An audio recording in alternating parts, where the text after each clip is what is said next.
Bismillahirrahmanirrahim. Nama saya Syafrin Aldi. Saya akan menjawab pertanyaan mid semester pelajaran masail fikih ini. Pertanyaan pertama, berikan penjelasan mengenai definisi masail fikih dan bagaimana sasaran pembelajaran ini. Jadi masail fikih ini menurut bahasa berasal dari bahasa Arab, yaitu masail dan fikhiyah. Jadi dapat diartikan yaitu masail itu adalah bentuk jamak dari kata dari berarti masalah-masalah atau problem-problem. Kita sambungkan dengan fikih tadi. Jadi masalah-masalah atau problem-problem terkait hukum fikih gitu. Jadi menurut definisi itu, maka kita lanjut kepada definisi secara istilah bahwa masalah-masalah atau problem-problem terkait dengan hukum Islam yang baru terjadi. Gini, yang baru terjadi pada masa zaman sekarang, yaitu secara faktual nyata gitu adanya, yang belum ada hukum terkait atau belum ada sumber hukum ini, belum ada di sumber-sumber hukum Islam. Gitu dia.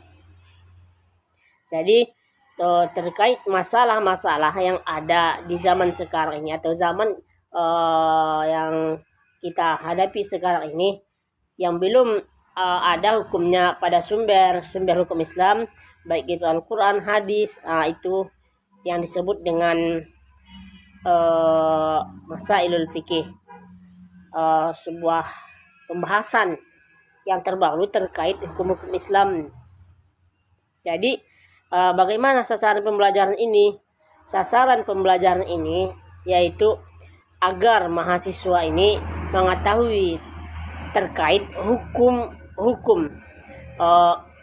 yang memang nyata di hadapan kita, realita di kehidupan kita ini, sesuatu yang baru yang tidak terjadi di zaman Nabi, dan ini hukumnya belum ada di hadis ataupun di Al-Quran. Tetapi kita nanti bisa juga berujuk kepada Al-Quran dan hadis terkait hukum dasarnya gitu. Jadi sasarannya ini yaitu mahasiswa ini agar mengetahui hukum-hukum terkait problem-problem terbaru agar bisa disampaikan kepada masyarakat dan kaum kerabat gitu. Jadi agar orang-orang di zaman sekarang ini tidak takut atau tidak bingung terhadap apa hukum-hukum yang ada, kejadian-kejadian atau perilaku di zaman sekarang ini. Mungkin itu jawaban yang pertama yang saya jawab. Saya akan menjawab pertanyaan yang kedua. Menurut Anda bagaimana tujuan pembelajaran ini memiliki korelasi dengan peran sebagai mahasiswa pendidikan agama Islam? Jadi tujuan umum daripada masailul fikih itu yaitu untuk memecahkan permasalahan yang baru atau permasalahan modern yang terjadi di zaman sekarang ini. Apa korelasinya dengan kami ya sebagai mahasiswa PAI? Jadi sangat memiliki korelasi sebagai guru calon guru pendidikan agama Islam, karena banyak permasalahan yang dipertanyakan oleh masyarakat atau kaum muslimin di kalangan kita sendiri, banyak belum mengetahui terkait hukum-hukum daripada masalah-masalah yang terjadi di zaman sekarang ini. Jadi hubungannya atau korelasinya dengan kami sebagai mahasiswa pendidikan agama Islam ini, agar kami sebagai calon guru memiliki persiapan atau sudah mengetahui terkait permasalahan yang ada di zaman modern ini, agar kami menyampaikan kepada masyarakat dan kepada anak-anak daripada masyarakat itu, agar anak-anak daripada masyarakat itu mengetahui terkait hukum daripada permasalahan yang modern. Karena jika anak-anak mereka tidak mengetahui, maka itu menjadi suatu permasalahan juga bagi orang tua, atau menjadi kebingungan bagi orang tua untuk menyekolahkan anaknya, jika memang permasalahan-permasalahan yang ada di benaknya anaknya juga tidak mengetahui ketika anaknya sudah disekolahkan gitu. Jadi memang hubungan ini sangat erat karena sebagai mahasiswa pendidikan agama Islam ini akan terjun ke lapangan, apalagi nanti sudah menjadi seorang guru, itu akan menjadi sasaran utama bagi masyarakat sebagai tempat bertanya. Jadi ketika nanti tidak mengetahui, maka kita akan malu dan akan dicemoohkan oleh orang-orang banyak. Tetapi bukan itu tujuan kita sebenarnya, tetapi kita menjadi petunjuk atau menjadi penerang bagi mereka, atau untuk memberikan jawaban atas pertanyaan-pertanyaan dari mereka itu sendiri nantinya. Jadi kita juga nanti tidak akan malu jadinya ketika kita sudah mengetahui permasalahan yang sudah ada di zaman sekarang ini. Saya akan menjawab pertanyaan yang ketiga, yaitu bagaimana menurut Anda terkait hukum KB dan child free. Jadi menurut saya hukum KB itu boleh ketika seseorang orang tua itu ingin menjarakkan atau memberikan jarak terhadap umur daripada anak atau kelahiran anak agar dapat mengurus anak dengan baik, ya, agar tidak terlalu dekat umur anak itu sendiri, agar dalam mengurus anak itu dapat terkendali oleh orang tua. Jadi ketika anak nanti berdempet-dempet atau rapat jaraknya, maka kewalahan dari kesehatan dan kewalahan juga orang tua dalam mengurus anak kecil dua sekaligus atau berturut-turut beberapa banyak pun ya. Jadi menurut saya boleh ketika orang tua itu ingin memberikan jarak atau memberikan agar orang tua itu dapat mengasuh anak itu dengan baik ketika masih dalam keadaan bayi atau masih kecil ya. Jadi boleh juga KB ini menjadi sunnah ketika seseorang perempuan itu untuk menjaga kesehatannya agar menghindarkan sesuatu penyakit yang dia alami itu tidak kambuh atau tidak memberikan efek negatif terhadap dirinya. Jika